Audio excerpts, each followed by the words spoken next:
You ask Tiger to solve. This deals with linear equations with one unknown. The final result is v equals 3/32. Let's solve it step by step. Swap sides.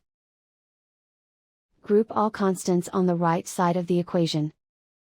Add 5/8 to both sides. Combine the fractions. Combine the numerators. Reduce the zero numerator. Simplify the arithmetic. Find the lowest common denominator. Multiply the denominators.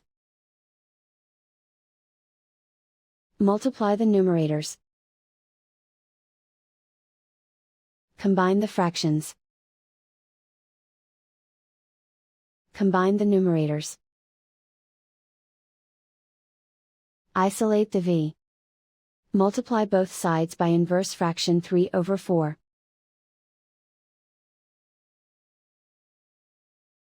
Group like terms.